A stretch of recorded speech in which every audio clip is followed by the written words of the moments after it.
My biggest takeaway podcast. Brad, man, it's good to have you on the podcast. We've been friends quite some time now, gone through, I feel like a lot together, even took trips together. It's an honor to have you on, man. I appreciate it. Yeah, thanks for having me on. I'm actually going to New York City next week, and you introduced yourself to me while I was in New York City. So That's very true. And what was that in 2018? Late no, 17? before that, it was probably it would have been late 17, maybe. Okay. Yeah. Because that's when I moved to Texas. Yeah, I So, don't think you were in Texas yet. okay. Just moving out because I moved in Labor Yeah. Day. Yeah, so What are y'all doing in New York?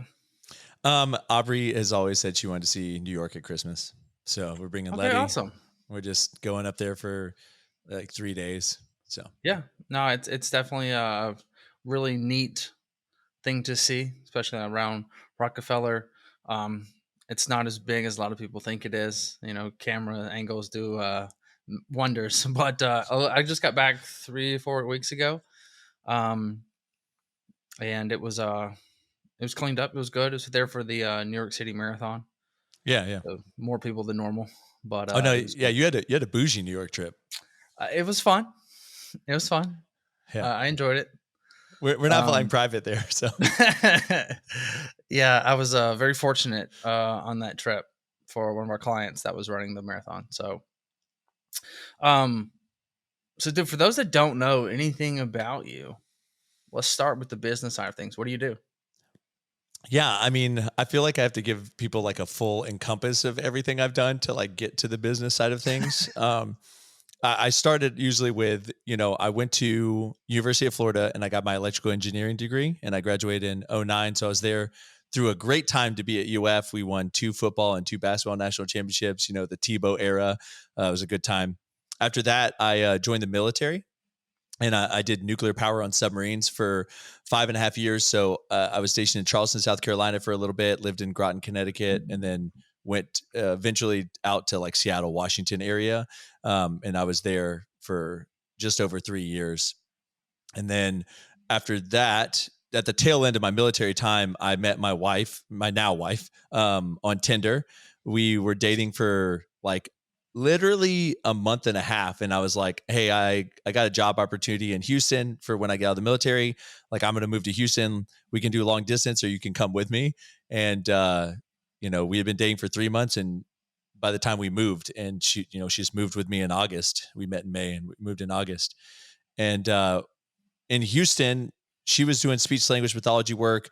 I was working for a chemical company doing engineering, but we just kept getting questions because my wife is also very fit, did CrossFit for like 7 years before we met, did Olympic powerlifting, everything. And so we just got constantly just like, what do you guys eat? What do your workouts look like? So we just like, well, we'll start sharing that stuff on social media. And I don't think that we were the earliest fitness, gurus out there or, people sharing fitness advice, but we Sure. were pretty early on. Yeah, and definitely consistent in the game. That's for sure. Yeah, and You at guys that time, showed up. Houston was a hot spot for like Yeah. fitness, Hell, I feel like it still is. Yeah, it still is, but I think you're starting to see a lot more go back out to LA. I've seen a lot more of that kind of stuff. Truthfully, it's like I don't think you even have to have a hot spot. Like people like Sam Sulek is like, I think he lives in Cincinnati, Yeah. and he obviously blew up onto the scene. And Yeah. so I don't feel like you necessarily have to be in those hot spots as much as you used to. You used to have to collab and like really work to get your name out there.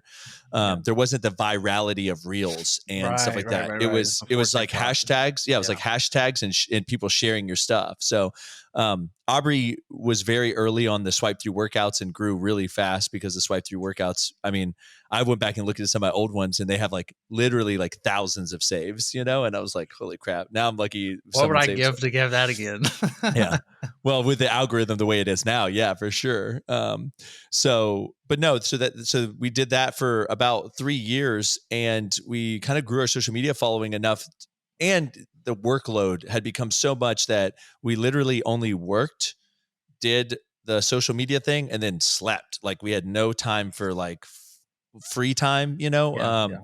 And so I looked at Aubrey and I said, hey, we're making enough money now that obviously we're going to feel the hit of going to full-time social media because you get rid of like your jobs. Hmm. So you feel the hit, but I was like, I'm confident that we're making enough that we can live comfortably on this as we then invest more time and effort into social media. Who quit first? Um, Technically Aubrey quit first because she was a speech language pathologist in the schools. And so when summer started, she was like, yeah, I'm not coming back in August. Yeah, yeah. And I quit in August. So when school started back up, we're both leaving. So she technically quit first. But we at that same time, the cookies had been sent to my house. So in April of 2018, Aubrey asked her followers to send cookies to surprise me. And we Hmm. had like I remember. thousands of cookies sent to our house. And I tried them all. And I felt like there was like a really niche market of cookies missing where people like reinvented flavors of cookies rather than just like chopping up a Snickers bar and putting in a Snickers. You like made a Snickers cookie. Hmm. Um, and so that's how Fat and Weird was born right at the same time that we quit. We literally quit, started Fat and Weird, and we thought it was going to be like this like 1 day a week side hustle thing. Like we'd take orders and then we'd go grocery shop, and then we'd like do the orders and it would just be like this side hustle. We'd make, I don't know, $1,000, $2,000 a month doing this thing Hmm. and then spend our time on social media. And then Fat and Weird became our life. We ended up, within a few months of having Fat and Weird, we're selling over 1,000 cookies in like 3 minutes. And that's the most that we could make at the time in Right. I remember.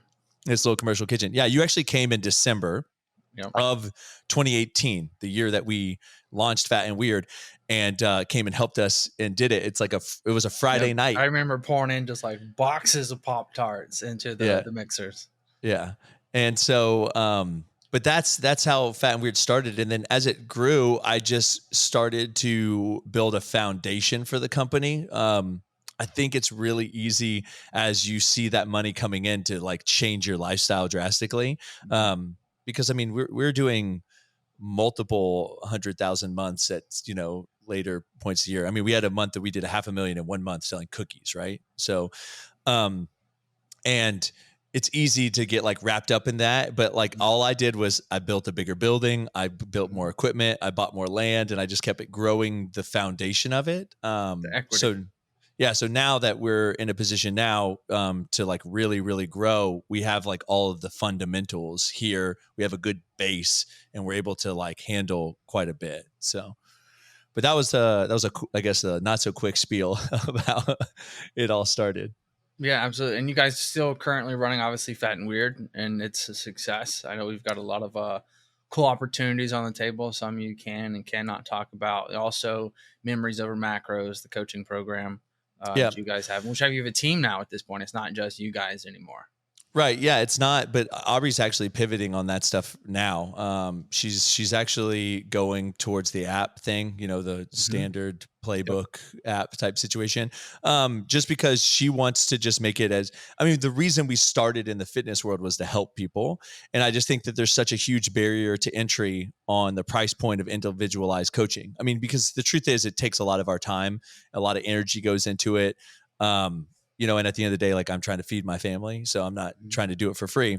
Sure. So I think that for us, the playbook allows us to touch more people at a price point that they can get involved with it. And Sure. then there's obviously opportunities for them to like get more personalized in there, but it kind of gives everyone a better base to start out, Sure. better Absolutely. entry point.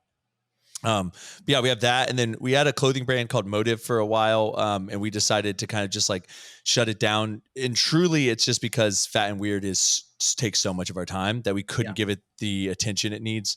I think, anyone that's listened to us as a business owner or has friends, like to truly grow a business, it takes a lot of your time, energy, and effort. And so all these like side things tend to take away from like your main thing, and you got to leave your main thing. So I just had a podcast yesterday um, with Brian Tweer, who's a Jersey Shore supplements guy in Astro Life. And we talk a lot about that, the shiny object syndrome, the saying no to task, even though you're like, hey, this is a good idea. However, I just can't give it what it needs without sacrificing somewhere else. yeah. And oftentimes in businesses, when you don't have the CEO, COO, CF, like where you have the full team that can operate without you for you to go start the new project, you got to pull time away from something and it's going to sacrifice. And Yeah. but here's the other thing. Are you pulling away from your kid?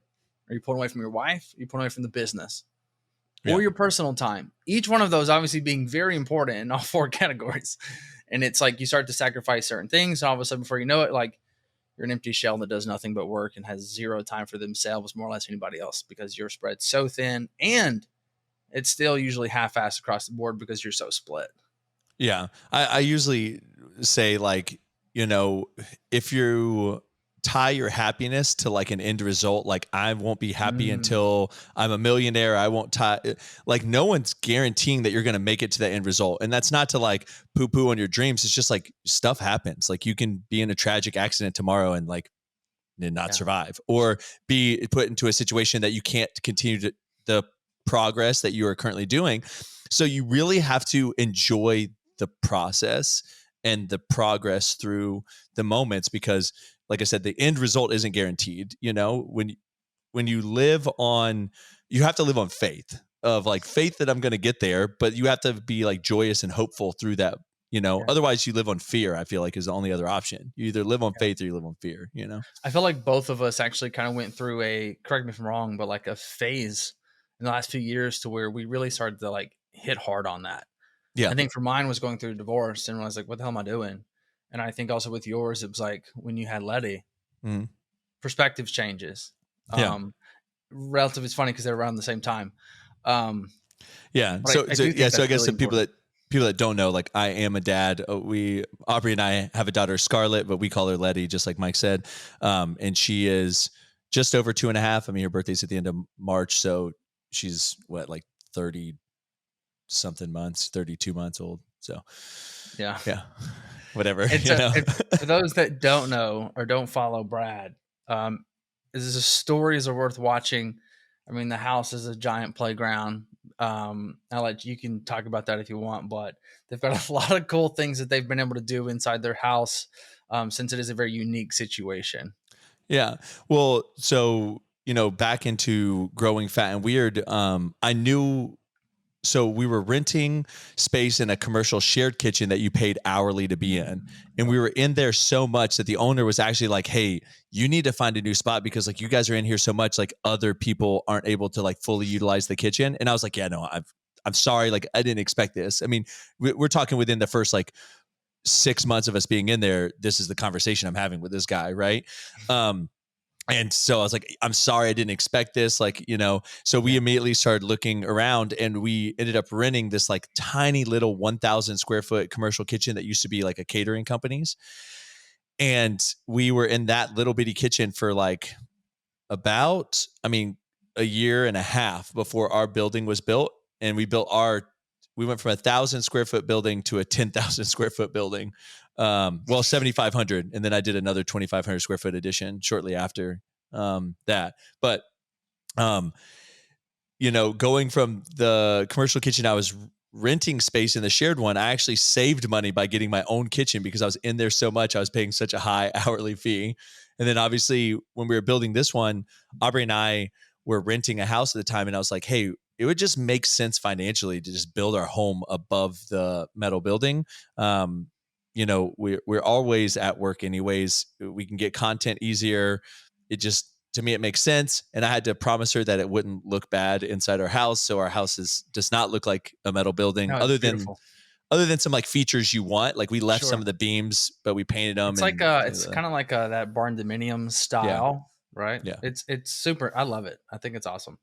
Yeah. And then because of that, though, we have a giant quote unquote garage, like a landing on the second floor. And it's massive. It's like probably 1,500 square feet. And Letty has 2 bounce houses out there, like a slide. She rides her bike around out there because if it's so big, you do whatever you want out there. And so, I think something that's really important that we kind of bypassed over, and is in that first place you're renting, you didn't have the 9 to 5 daily hours in that place. Yeah. Talk about that. Yeah. So the commercial kitchen we were renting when we first started Fat and Weird, my aunt was the baker that was helping us the most with like recipe development because she has a culinary background. But it was, me, my aunt, Aubrey, and then any hired help we can get that would just like be willing to help on like a Friday, like Yeah. Friday nights, And essentially, my aunt had started doing it on Saturdays, but then we couldn't ship the cookies till Monday, and we didn't like that. So she was like, "Well, I want my Saturdays back, so I'm just going to start Friday after I get off work at 3 o'clock. Come to the kitchen, start making the cookies, and then you guys can ship them on Saturday, and then they'll get shipped out on Saturday." And I was like, "All right, that's a plan." And so we were in there from like 3 p.m. till like 9 p.m. at first on Friday nights. And then it turned into like 3 p.m. to 3 a.m. as the cookie orders went up. And then it'll be like 3 p.m. to like 6 a.m. And I think that's finally the point that my aunt looked at me and she was just like, "I love you, but you need to hire like a full-time staff now. Like you're finally Yeah. to that point." And I was like, "Yes, I agree. Um, but do you want to do it? Do you want to be like a full-time baker? Do you want to quit your job and come work for me?" And she was like, no. Essentially, she didn't want to take the gamble. She didn't want to take the bet. Sure. And it's hard for people to take that bet. Like it's an unproven concept. It's your nephew's cookie company, Sure. and you're quitting she's a dental hygienist, like a good job to like Right. do it. Benefits in the works. Yeah. So we immediately I had to like start figuring out how I was going to like start hiring people, which I think is like really hard as an entrepreneur, especially in your first business, like trying to hire those So first hard, people. dude. Cause like, what's the job description say? I need you to do Everything. like everything. Like, I mean, the first guy I hired was a friend, and he was super smart and he did a really good job of like setting up a lot of things. But like, I was like, yeah, here's a credit card. You're going to need to go buy ingredients. Like you got to do this. You got to make like, it's not, Yeah. There is no when you, SOP. We're going to create right. this as we go, plus these other 17 things I need you to help me with today. Yeah. Yeah. Cause I mean, it really is like, when you're an entrepreneur, you do every job. And as you hire people, you kind of give them sections to take care of. And then Yeah. finally, we're now to the point where like we literally have people that just work in shipping. We're people that just do like kitchen dough. Yeah. We have people that just seal cookies. We have people that Your just bake first 3 cookies. hires in any type of business that's really e-com is like each one of you are now an entrepreneur. Yeah. Yeah. You're like there a is no junior like entrepreneur. set task. It's here's a checklist I need you to do, but at the same time, here's all this other stuff I need help with as well. Oh, while you're doing those things, be sure you do those first things that I brought you on for. Yeah. Yeah. So essentially, like, his job would be like go buy the ingredients to like get the cookies. And then he would make the cookies. And then we had a team that would like help bake and seal and stuff. And it was like, when you're done making them, come over there and help bake and seal. And it was like this constant churn, It's no rest. Yeah. But as it's grown now, like I said, I have people like I literally have one person in charge of like purchasing, and she literally handles all the purchasing and QA and logistic stuff. And then I have, someone that's literally just in charge of, making dough or shipping packages. So now we have 18 employees. So it's grown a lot It's been a wild ride, man. Yeah, it has. I mean, ups and downs. And Absolutely. I think that's the biggest thing I want to share is the transparency of like, it's not always easy. We almost sold Fat and Weird. We almost shut Fat and Weird down and just like walked away from it. And I think that there's a level of resiliency you have to have as an entrepreneur. My friend jokes, it's like how much you can get kicked in the face and still get up again is like what makes the characteristics of a good entrepreneur. But it hasn't always been easy. There have been times when the money was rolling in and I felt like I could literally burn $100 bill and it didn't matter because another one was popping up.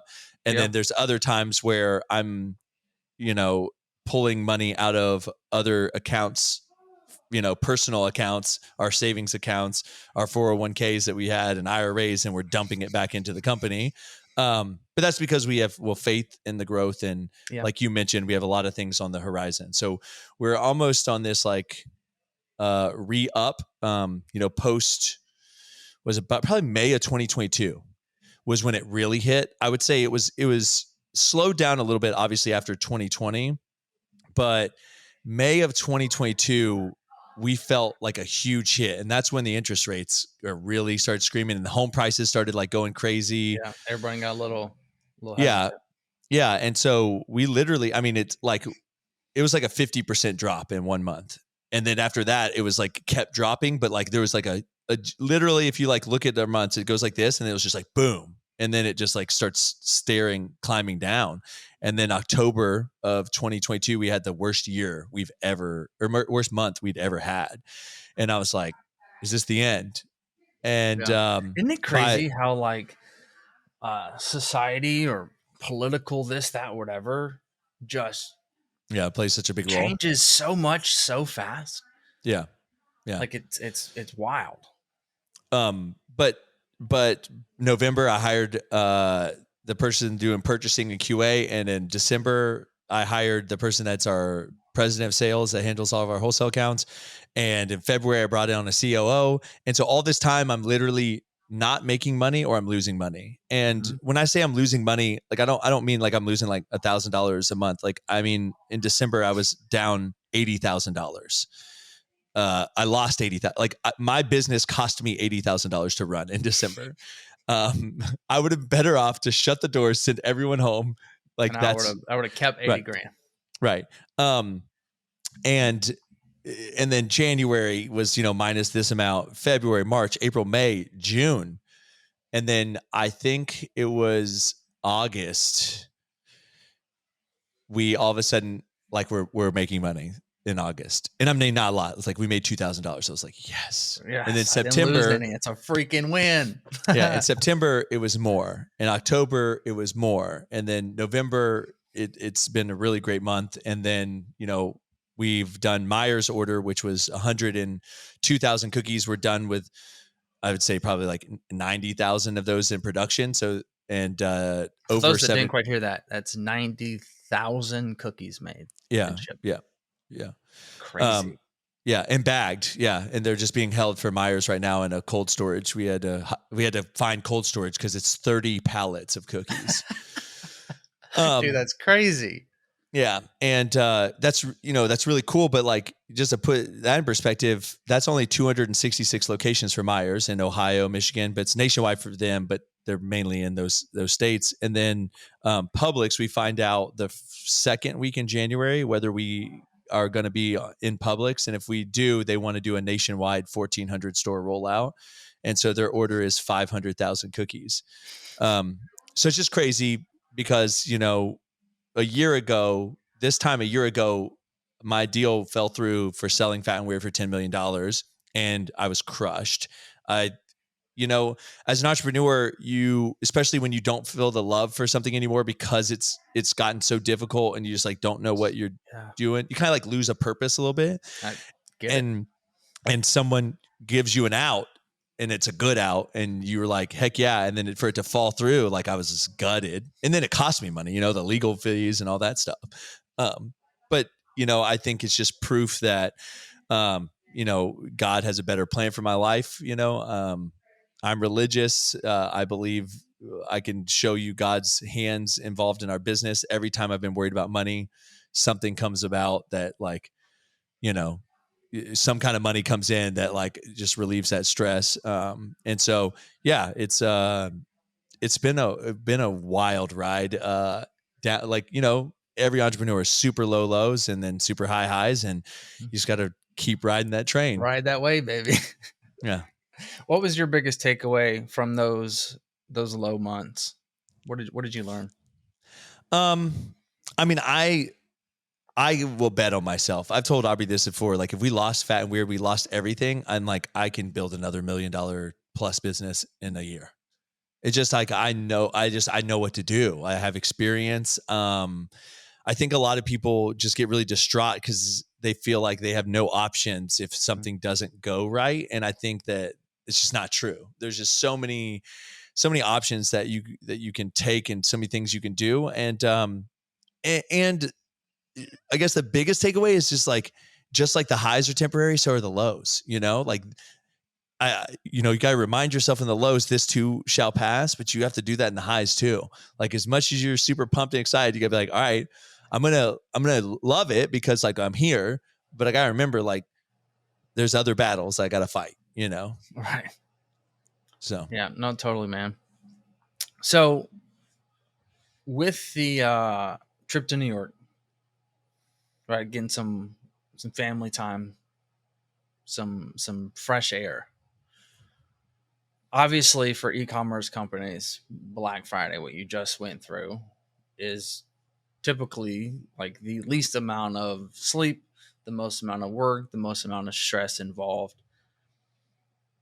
I feel like you've always been somebody that has done a really good job at putting family first. I know you might not think that way, because most business owners think they always suck at something. I know I'm not. I feel like I'm not the best at family stuff. Maybe that's why I'm projecting that. But how do you go about planning to take the time? Because if we don't make the time, we don't have the time as business owners, right? So how do you go about planning that out? I think this is probably more for myself, yeah, I because think, if somebody else don't plan the trip, I don't go on the trip. yeah. I think it's twofold. One, I know that I have a really good team here that I can step out now without it like turning into a dumpster fire. You know, I think that a lot of people don't want to leave because they know what they're coming back to when they come back, you know? And my team, I have a really great team here now. But I think two is that you just have to remind yourself, like, are you operating at your best if you don't take the breaks for yourself, if you don't recharge, if you don't fill up your own cup, you know? It's kind of like, yeah, you could stay at the gym all day, but eventually those reps at the end of the day or after an hour of doing curls, like you're not getting anything from it. You're just going through emotion at that point. Yeah. And I feel like to rest, recover, and to come back definitely helps with creativity, especially. I feel like it really gets you into a more creative mindset. Just like to kind of like have a pause, you know, from that stuff. But I think it's also too, just like, you got to know when to time it. Like there's like, I would never have done it this week, Sure. the week of, that's why it's next week, you know, the week, because you all know the week after Black Friday is slow because everyone just ordered the week before. Yeah. So plus the work and got to get involved to like get those orders out the door. Right. So that's like, that's why I scheduled this podcast time for like today. And honestly, I mean, I was downstairs packing orders for probably 5 hours yesterday. We, you know, I think the hard part about having your own business in a small team like I do, which I say small because I mean, even 18 people is small when you're talking about, we had 1,100 orders come through from Black Friday to Cyber Monday. And people think about, 1,100 orders, it's not that big of a deal because it's like you think of a clothing company and you could just like walk and grab the 2 t-shirts. It's like, no, I've got to bake those cookies. I've got to package those cookies. And there's like 20 different cookie flavors. And then of those cookie flavors, there's 3 different variations. We have flatties, stuffed, we have megas. So, I mean, it's a lot, you know, out there. And so, you know, you have your whole team like hustling to bake cookies, and then you got people sealing them, and then it turns into a shipping nightmare. But we're doing really great. We actually, I think yesterday we got all of the cookie orders out through Sunday, and then today we're going to get out Monday and Tuesdays, and we'll be back on track. So, nice. Yeah. But on top of Cyber Monday and Black Friday, the week before that, we had to make 14,000 cookies for Dashmart and ship them all out. So logistically things just get hard. But yeah, it's a juggling act. I think that as the founder, the entrepreneur, the CEO, your job is to really kind of keep the vision of the company and kind of keep everyone grounded, because people start getting stressed. And if you start showing that stress, then they'll like feed off of that. And so, so I, you know, came in there and I'm like, you know, hey, I know that we normally get out all the orders in this amount of time. We have extra time. Take your time, like calm down. Like this isn't like a dire situation here. And, you know, just trying to ground people, you know, during that time. And then you can go in a closet and scream and freak out, or like tell your wife like, oh my gosh, I'm so stressed. But like to your team, you have to just be like, you got to be the guy, stoic, not a you guy. know? Yeah. So one of the great things that you do, like you've always done, and I feel like me and you relate a lot on this too, because pat myself on the back, I think I do a good job of it too. Marketing for Fat and Weird is very unique. You're not necessarily just a plain Jane cookie company. Yeah. So, for example, what is your favorite cookie? Oh, I mean, I have too many now. I'll be honest with you. Like, obviously, the Brad Go was my to. favorite back when we started, but Massive Eruption, our molten lava cake cookie, it's my favorite now. Okay. So, just so we can go through some of these names for people, when we talk about marketing, what is the foundation of um, your cookie names? Yeah. So I get asked this a lot because I do name probably like 80% of the cookies. I want to one step remove what I'm naming the cookies from. So like if it's a banana pudding cookie, like I don't want to call it banana pudding or even banana. I like went with don't slip because like I thought of a banana and then you think of banana peels and then you slip on banana peels. And so like that's kind of like how the names go. So for Massive Eruption, it's a molten lava cake cookie. When you think of like lava and molten, you think of a volcano, and then Massive Eruption. And then I also like if I can like to throw a sexual innuendo in Yeah, there. which is really funny because I would say at this point, like half of the cookies have some type of innuendo attached, Right. right? What are the biggest ones on the list? Like you got what, BBC. BBC. Yeah, which Um, is Brad's birthday cookie. I mean, we literally it was a birthday. It was a cookie for my birthday. It's one I created up, and we just call it BBC. We have Red BB. Rocket, We have BBW, which is best of both worlds because it's a marble cake. It's chocolate and vanilla. of course, obviously. Big Booty Dough. Pitch Intense is our s'mores. Yeah, I always thought it was like I remember back doing marketing together, and I was like, "You sure about this?" And you're like, "Let's do it." I'm like, all right, because Yeah, I've always been it's the it's guy that given it's given issues though. Like TikTok will like pull videos down because like Pitch Intense they wouldn't allow that. yeah, yeah, yeah. Um, It's funny so though because like as much as you can flirt a line, it's going to be at the end of the day in your best interest. yeah, I mean it sets us apart. It does. So You have like you are flirting the line depending on like how far out there it goes, but at the same time, as much of that bad you might get, you're going to get a million different shares off of that because of the creativeness or the wittiness or it just simply just being funny, period. oh, and So we just play the naivety card. Like someone was like Red Rocket. I can't believe you named a cookie that. That's disgusting. Da da. And I was like, it's just like a red rock. Like we just like it's a red rocket. Like it's 4th of July. We're shooting off a red firework. Like And so it's a red yeah. cookie. What are you talking about? Yeah, it is. It was a red cookie for the 4th of July. So, yeah. So I don't know. Yeah, I mean, 12-year there old are Brad some. gets to have fun every week. Our eggnog cookie is called Slog on My Nog. So, That's so great. That's awesome. drink my eggnog. Right. Yeah, that's all I'm saying. So, Let's get into actually that right there. Customer service. yeah. Your So, favorite. yeah. So I used to do it for a while. I don't recommend any entrepreneur do it. I think it's one of the first things you should outsource.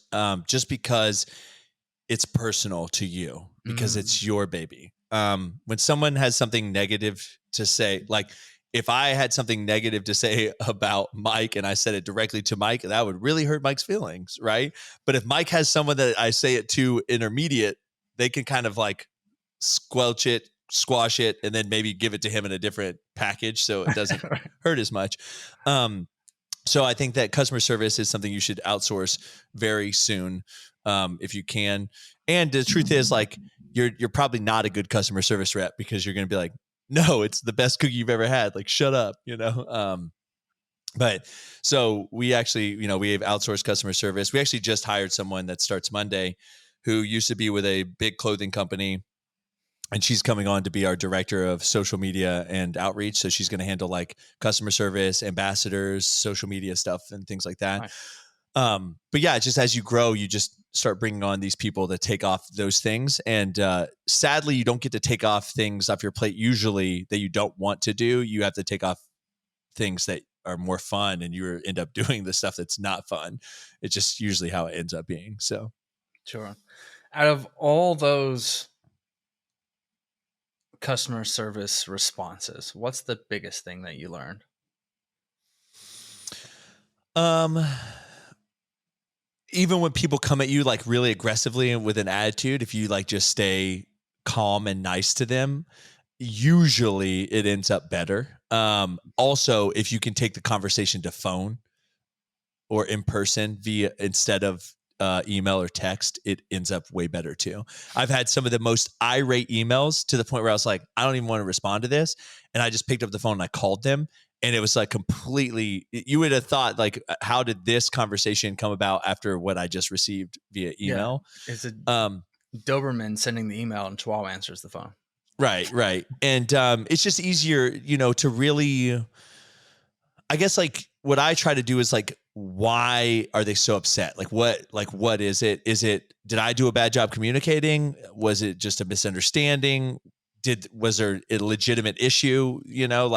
Sometimes, as an entrepreneur that ships things, like you can't handle, or like you can't Once it leaves, it's out of my control. hands. Yeah, you can't control how the postal service handles it or like what happens along the route, but a lot of people for some reason act like that's your fault, that UPS lost it or that they damaged the package or Do you like think that's whatever it is. because Amazon is Yeah. so customer facing first? Yeah, for sure. Yeah, I think that Amazon has a lot. I mean, Amazon has made it where people are like freak out that they have to pay shipping, but people forget they pay Amazon like $150 a year that they don't have to pay shipping. Granted, most people spend way more than enough to like cover that fee. Yeah.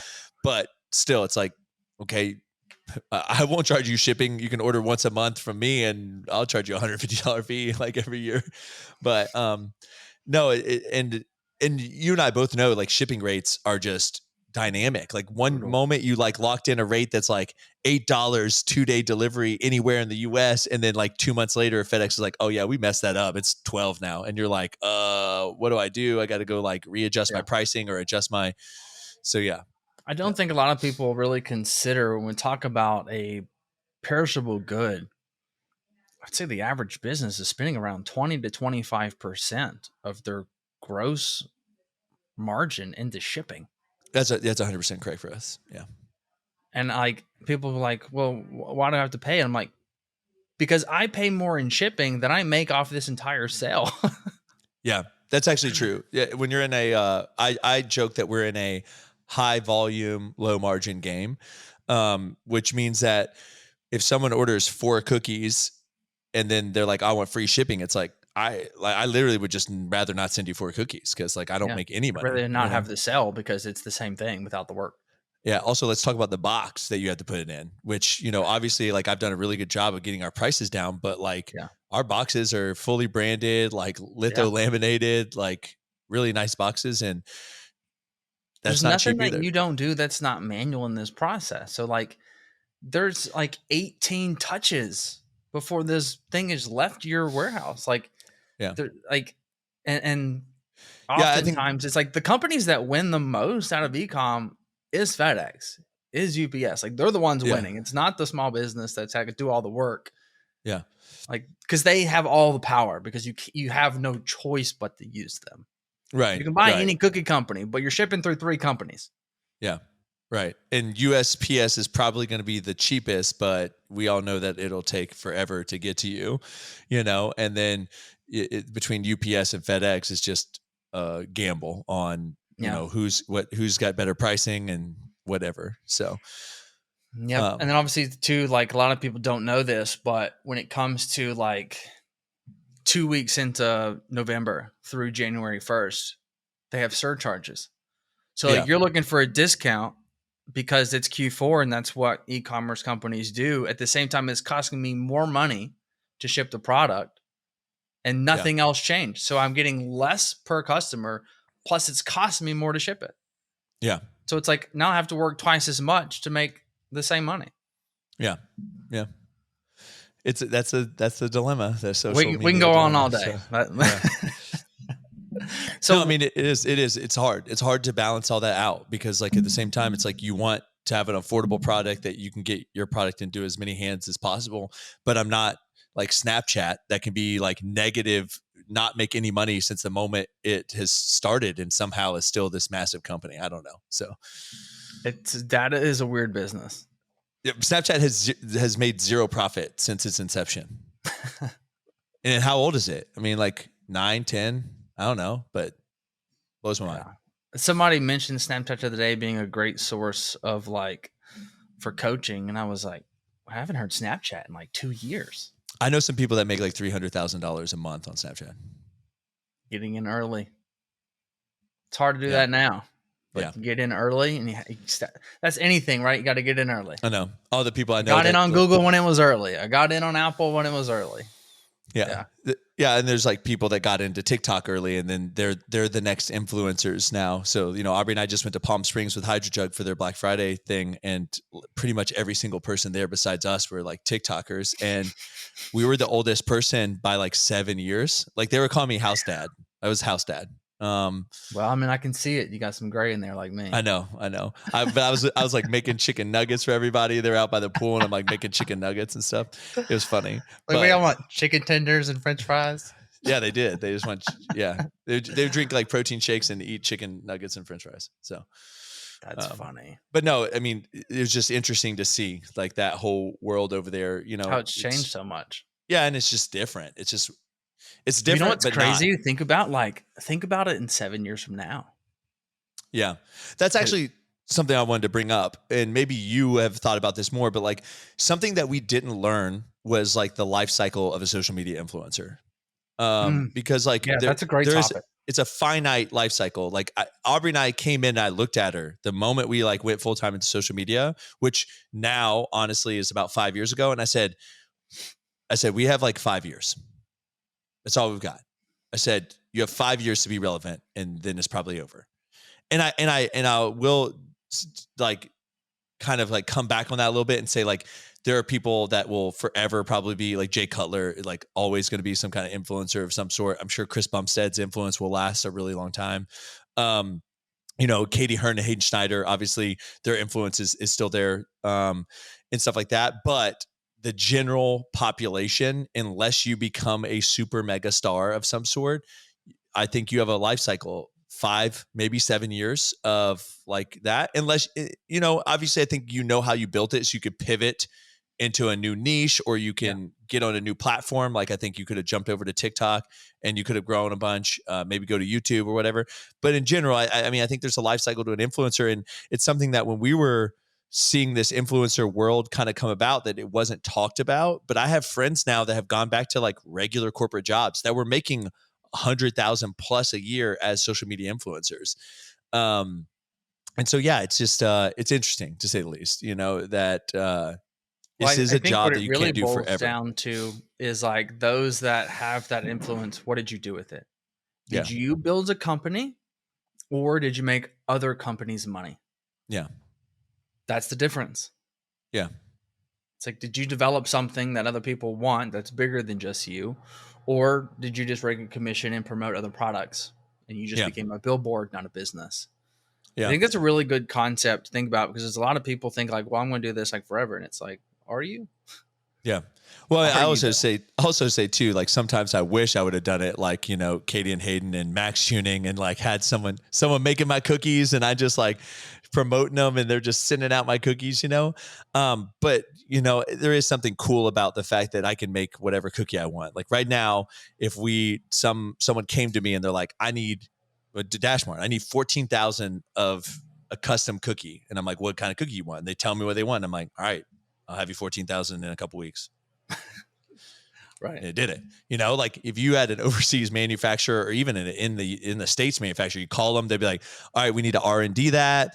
Then they would R&D it. They send you an iteration, you try it, and you'd be like, yeah, that's what I want. And he's like back and forth. And it'd be like 3-4 months before you had a product in your hand. And that's probably, just for everybody knows, the word that Brad's talking about is vertically integrated. Yeah.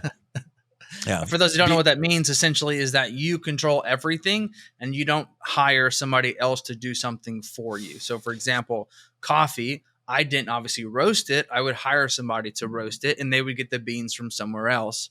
Versus with Brad is like, I buy the ingredients, I bake the cookie, I package it, I design it, I ship it. Yeah. Like supplements, you can't do that either, right? You got to get it from somewhere else. It comes to you. So you can't just make decisions on a dime, right? Yeah. You can't just with supplements, you technically could if you would start a manufacturing facility like I did. Sure. Then we're talking a whole nother route of sourcing, and it's Yeah. Well, I mean, for that's to those me. that don't know I what source my Brad's flour. done is very, very impressive. The piece that does make it easy for Brad is that all of his ingredients are produced in super mass quantities. Yeah. Right. At every store within 5 miles of each other. Now, granted, Right, so obviously, in time, you start to go to bigger places to get bigger and more bulk. But we started anybody at like can go Sam's get cooking Clubs. ingredients today. Right. Can't go get supplement ingredients today. Right. Exactly. So it was a smart play. But yeah, I ordered I think tomorrow we have 4 pallets of flour that's showing up. And those pallets are like 2,500 pounds each. So do they come in like one big sack? It's called a super sack, but we can have that done. And it's the same thing, 2,500 pounds. But we just get them in 50-pound sacks because the super sack you need if you're loading into a silo. We don't have a flour silo. We're not there yet. However, we have been speaking to like co-manufacturers because some of the volume that we're getting, which I mean, I'll talk about this. I think this is a nice little nugget that you can like throw in the beginning of the podcast to like get people to listen through. We are piloting with Cold Stone and we're piloting with Papa Murphy's. Papa Murphy's is a take and bake pizza place that's predominantly in the Pacific Northwest, but they have like 1,100 locations. They thought a take and bake dessert would be really great with their take and bake pizza. And then for Cold Stone, we're already in 8 locations in Jacksonville and Tallahassee. And I got a phone call this morning from our sales rep. It said, hey, I have to put everything together. We need to talk about Cold Stone. And I was like, okay, you can't just end the conversation like that. You've got to like give me a little bit more. Like, is this like a stressful thing or is this like a happy thing, you know? And he's like, no, it's a great thing. It's a happy thing. Like, I just got to like get the numbers in front of me, but like we're killing it in there. So, you know, as an entrepreneur, you always love your product, right? I'm sure you loved coffee. You love everything. But you sometimes are doubtful of how everyone else will like it. And I was like, when we were getting this stuff and we're getting all these DashMart orders and we're sending out hundreds of cookies to these DashMart locations, I was like, guys, are you sure we should be sending out this many? Like, what if they don't sell through that? Like, what if they like want to return them? And then we set a record in Utah, and then we set a record in Houston, and then we set a record in Miami for like our product velocity. And I'm not talking about like product velocity against like other cookies. Like they said your cookie was the most ordered item in our grocery store in this day. So we beat out all kinds of stuff. So that's why we got that's awesome, man. That's why we got the DoorDash and Chill cookie with DashMart. They wanted a DashMart exclusive flavor. So if you have DoorDash, and you can type in DashMart in your DoorDash app, and you can type in, once you go into DashMart, you can type in Fat and Weird Cookie. And if you live in a major metropolitan area, I think we're in like 130 different locations, then you can order our cookies like directly to you without having to wait for me to ship them to you. Since they're already at these DoorDash locations and DashMart. So, and I've tried quite a few of them. They are pretty delicious. Yeah. Quite filling also. Yeah. And, you know, we have some really great relationships with Hershey's. Through a lot of stuff that's happened, legal battles with Hershey's have turned into friendships. So yeah, I mean, I don't know. I think that I probably should write a book about the life of cookies, you know, and how it's just been an insane ride, because I think my overall feeling when I look back on all of it, no matter how low the lows have been and everything, is just like gratitude, truly. Because when you do podcasts like this, or when I talk to people and I really can reflect on it all, I think I really truly appreciate what I've done. You know, I mean, I look up to you a lot. I think you've done a lot of really amazing things. And I think that, you know, hearing you say like, you know, how impressive you feel like it is, like those kind of things, it means a lot to hear your friends genuinely, you know, mean those things. Cause, you know, people tell you stuff all the time, but you know, there's people that you hold in high regard. And when they tell you like, you know, same thing, like when Rob Bailey told me like, man, I'm proud, I'm impressed, you know, like those things mean more because there's people that built it. They know the work that goes into it. Yeah. When someone's on a bodybuilding stage with you and they're in really great shape and they're like, damn, you have an impressive physique, it means more because like they know the work it took to get to that point. It's kind of like, yeah, you understand, because no matter how much I talk about it here, like you won't understand unless you've been on this ride. You know, Yeah. like no matter how much I hang out with someone that's been in the NFL and how much they tell me about it, like I won't understand truly what it's like to be a NFL superstar. Like it's just never Right. going to happen. I Right. can hang out with Travis Kelce or Patrick Mahomes all day and they could tell me like, oh yeah, this, and this, but like I won't fully understand it because I never went through it. So people that have gone through it, like they know. It means a lot to hear something from a peer versus an outsider. Yeah. And it is simply because of that, because you know the struggles, you know the trials and tribulations, you know the ups and downs. Because I'll tell you, and I'm sure Brian can too, man, the downs, man, they are defeating. Yeah. Because it's like the bigger you get, the harder it hits. Because Yeah. it turns into like, oh man, I had a bad month. I lost $500. And then a year later, it's like, oh man, I had a bad month. It cost me $25,000. A year later, oh man, I had a bad month. It cost me $150. Yeah. And then but it only gets worse. Yeah. Right. Yeah. So like more money is more problems. And people think like, oh dude, like must be nice. And it's like, I mean, when no one actually used to be nice back then. Back then used to be nice. Now it's tough. More gratitude, but man, a lot bigger chip you got to carry on your shoulder to keep going through those trenches.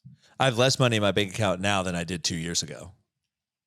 Let's talk about that. What is the difference between cash flow and equity? Oh man.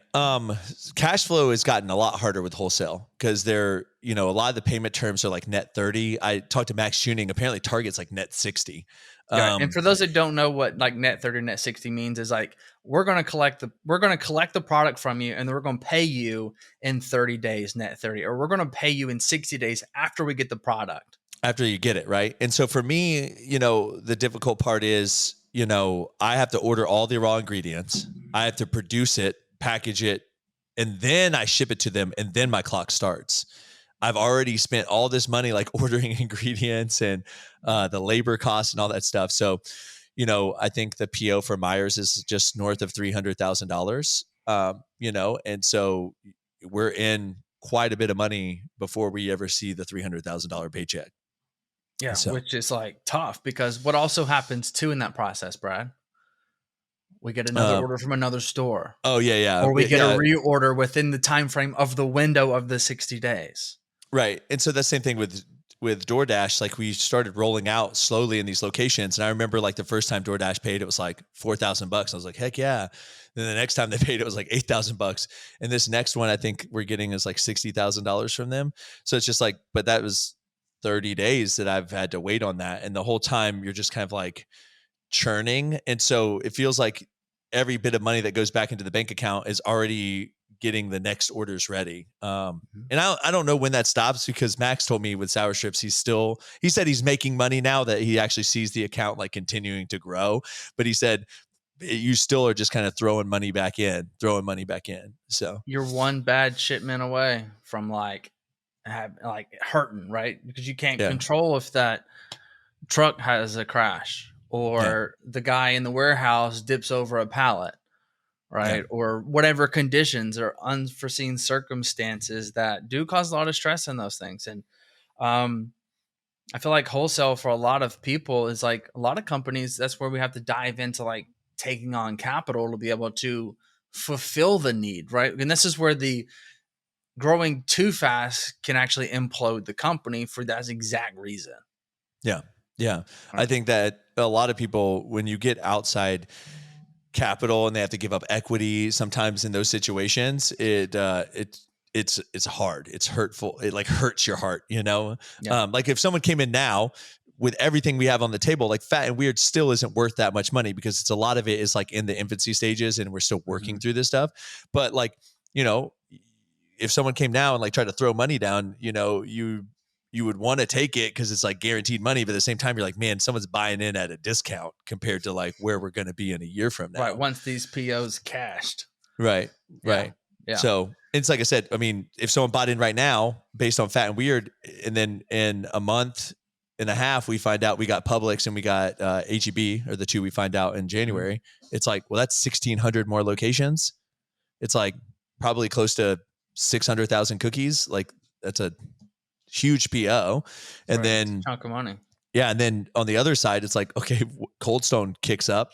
Now they want to roll out to all 1,100 locations, you know? So, I mean, yeah, it's hard because you're just playing this like juggling game of like, Right. What it's worth, and then my projected worth, and then finding somebody that would be interested in projected, not just right. actuality. Yeah.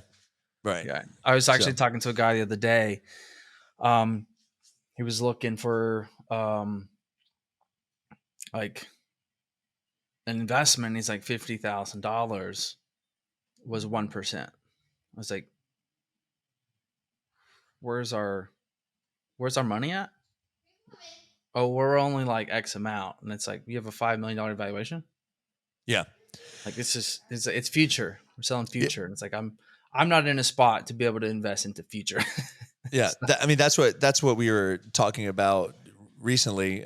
It's just that like there's companies out there that have never sold anything, never done any work, and they'll be worth $6 million on paper. And I'm over here have a business plan that's just like theirs, and I'm actually moving forward in it. And people are like, I won't give you $6 million for yours because, and I'm like, why? You would have went in on this business plan. They don't even have the infrastructure I have. Like I Right. have everything. I have all the cards right here. And I'm like, here's my plan.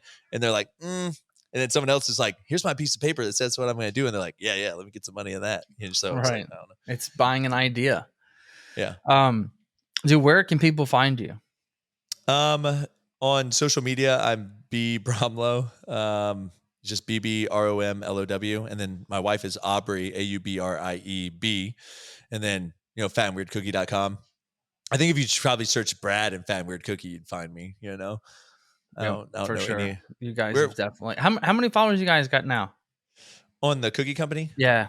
Only 205,000. I feel like it's been harder. It's just harder Dude, to the grow. last 2 years has been super stagnant in growth. Yeah, we've been pretty much there for 2 years. But like I said, we did hire a girl that's coming in, and she's like super energized. I'm really excited. Her name's Brooke. She's just like pumped to be here, and she's bringing over some good ambassadors from her past companies that she's worked with. And we have our full-time videographer that just moved here at the beginning of this month. So we're like ready to get to 300. I told him, I said, the goal is next year we're going to have 300,000 followers on Instagram and TikTok because we're at 200,000 on both. And we're starting a YouTube channel to like show more long form content about like how we make our cookies and some of the recipe development that we do.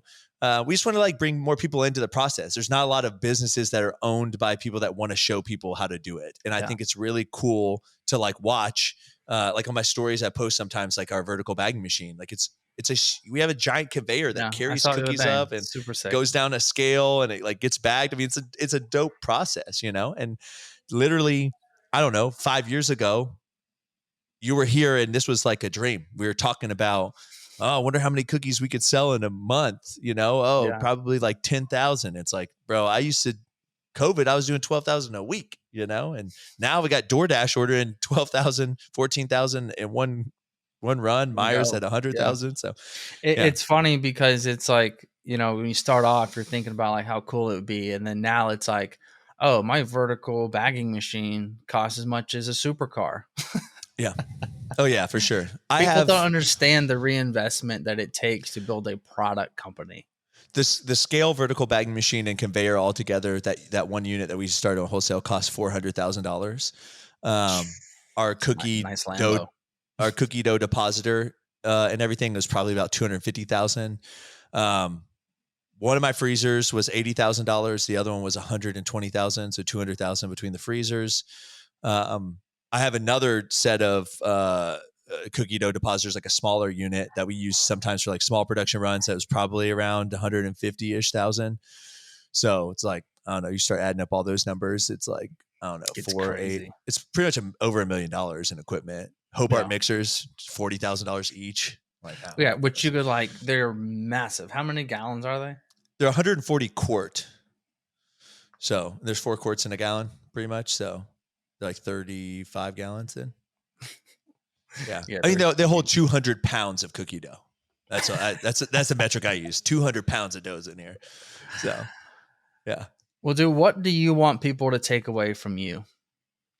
Well, Well, from my like personality, if people meet me, I want like for you, I hope you take away that I'm like a genuine and nice person. Like that's the biggest thing. I want people that are like my friends and in my circle to be like, Brad means what he says and he will do anything for his friends. Like that's what I want my friends to take away. From conversations like this, I want people to take away that like you're capable of so much more than you think you are. Just like cold plunging sucks, like I know you cold plunge, I have a plunge. Those 3 minutes, like you never ever are like, this is going to be comfortable. It's uncomfortable, but you can get through it. You can tolerate so much more than you think you can. And if you are willing to tolerate that, you can do great things in your life. You need to get comfortable with being uncomfortable. You need to build resilience. You need to do hard shit. And I think the more that you embrace that I can do things that people say I can't do, I'm tough, I can make it through this, I really only lose when I quit, then I think that you're unstoppable. That's awesome, man. I think you kind of nailed it on the head right there. For all you that listening, I think Brad said take cold showers. I think that's what he said. Yeah, or get a cold plunge, right? No, I mean, yeah, it's funny how like what we can handle now in the sense of stress would have absolutely crushed us 5 years ago, like wiped us out. But it's because you step up to the plate and you get uncomfortable and you get used to it and you get knocked down and you get back up and you get knocked down and you get back up and then you get stronger and you change your stance and then you get knocked down and you get back up. And so you build more and more and more fortitude, as you're being forged in that fire. And so I think that, kind of like what you said, like you are capable. It just might take time for you to realize it and take time for you to build that skin that it takes to not care what somebody thinks on the internet, or not care what's going on in somebody's life. Well, and that's why I did my running every day for a month. I hate running, and I knew that it was something I didn't want to do. Like I don't want to run, and so I said I'm going to run a mile every day, and I did it. And even when I hurt my knee, I like kept running on a hurt knee, which I don't recommend that. But the point was just because it's like I knew I didn't want to do it. And just like everything else in life, like your biceps, triceps, your chest, your legs, whatever, you have to train your discipline. And the way you train it is by doing things that are good for you that you don't want to do. So. Love it, man. Well, dude, I appreciate it, brother. Yeah. And best of luck in New York. Have a good time. Yeah. Thanks for having me on here. Really appreciate it. Absolutely, man. Thanks. My biggest takeaway podcast